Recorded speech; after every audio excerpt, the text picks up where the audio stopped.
Olá, aqui é a Emily. Esse é mais um podcast da série Trabalhe 4 horas por semana, com sacadas extraídas do livro de Tim Ferriss. E o tema hoje é sobre peça perdão e não permissão. Antes, gostaria de começar, contando uma história para você.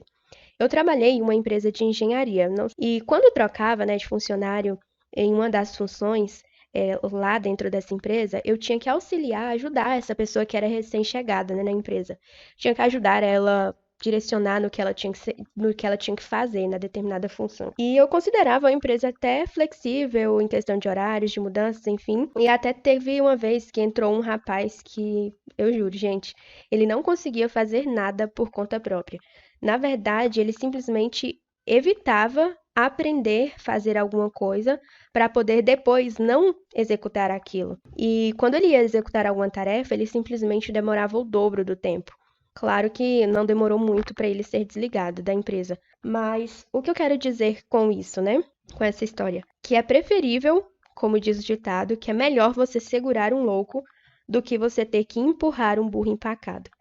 Não sei se vocês já viveram a situação de ver um burro empacado, mas imaginem a cena. É muito lamentável pensar que a maioria das pessoas são assim. Se você não pedir para fazer, elas não fazem. Que elas são reativas e não proativas. Que elas são tratativas e não preventivas. Para você ver sua vida financeira mudar, provavelmente você vai precisar fazer além do que todo mundo faz. Na maioria das situações, isso vai exigir duas coisas de você: coragem e criatividade. Por exemplo, se você quer investir, mas não tem dinheiro, talvez você poderia começar a pensar: o que eu posso fazer para poder gerar um capital inicial?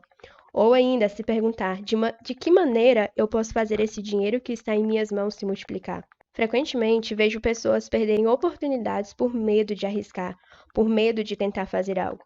Então, se o que você quer fazer não for devastar outras pessoas ao seu redor, prefira tentar primeiro e depois se justificar, caso seja necessário, Porque quando dá certo, as coisas são diferentes. Talvez você se pergunte, mas Emily, qual é o limite entre tentar e não prejudicar a minha vida e o das outras pessoas ao meu redor? Como eu posso decidir isso? Bom, a primeira coisa é integridade antes de mais nada. Haja sempre com honestidade. Segundo, para analisar se determinada ação que está prestes a tomar vale ou não a pena, você pode fazer o que no mercado financeiro nós chamamos de análise risco-retorno.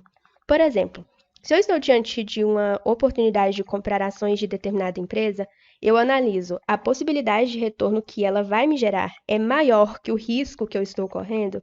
Isso é, o risco é pequeno ou as consequências são pequenas comparado ao tamanho do ganho ou do benefício que eu posso ter? Além disso, elas devem estar fundamentadas em algo racional. No caso das ações, determinada ação dessa empresa é boa, ela é boa por isso, por isso e por isso, ela tem faturamento tanto, pode aumentar tanto, é um ramo que está em crescimento, enfim, todas essas variáveis. Até onde eu posso arriscar a fim de ter um resultado fora do senso comum? São coisas que você pode se perguntar. Você pode usar esse conceito para analisar determinadas situações, entende? Tem um filme baseado em uma história real, onde o cara, dono de um fundo de investimento, ele aposta contra o mercado imobiliário dos Estados Unidos 3 anos antes da recessão.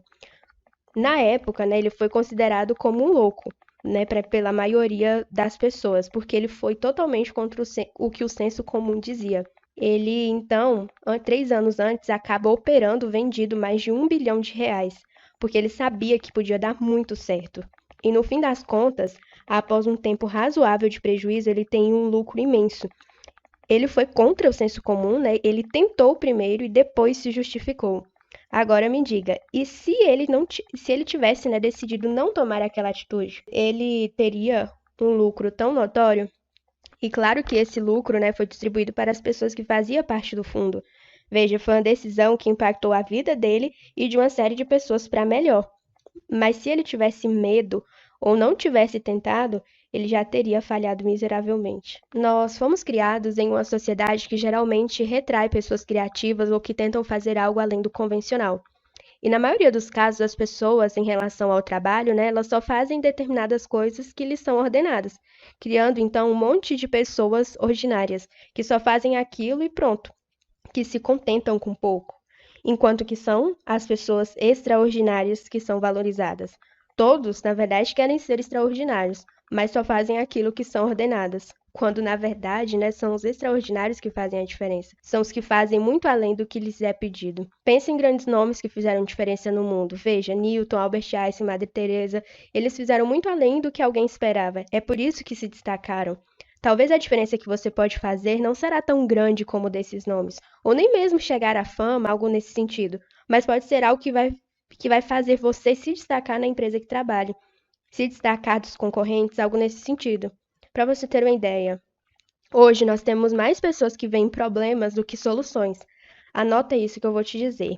Aprenda a criar soluções para os problemas que as pessoas possuem e você será superestimado e verá sua vida financeira alavancar de uma forma incrível. E isso não sou eu que estou falando. Nomes como Napoleão Hill nos seus livros Mais Esperto que o Diabo e até mesmo Pense em Riqueza, Brandon Burchard em O Mensageiro Milionário, Roberto Shinazaki em Problemas Oba, enfim, a lista é grande, mas todos dizem a mesma coisa. Ter audácia para solucionar os diversos flagelos é a chave e isso só é possível quando se tenta, quando se arrisca. Porque no fim das contas, você não é pago pelo que você sabe, mas sim pelo que você faz com aquilo que você sabe. Quanto mais você praticar o que sabe, mais você ganha. Se você é alguém determinado e faz primeiro e depois se justifica, há grandes chances de você ser bem pago e valorizado. Pense nisso. Resumindo o áudio de hoje. Use sua criatividade para pensar. O que eu posso fazer além do que já me é esperado? Que atitude posso tomar para agir e impactar o meio que eu estou? Ou ainda, o que eu posso fazer hoje para mudar minha vida financeira? Depois, vai e execute, ok? Espero que você tenha gostado desse áudio de hoje. Eu gostaria que você me contasse nos comentários o que você tem achado do conteúdo nesse formato. É legal? Produzo mais? E também você poderia me sugerir temas aqui para serem falados aqui no canal. Qual a sacada que você tirou para a sua vida desse áudio de hoje? Me conta aí embaixo e compartilha para as pessoas que você conhece que provavelmente ajudaria ela. Eu vou ficando por aqui. Até o próximo.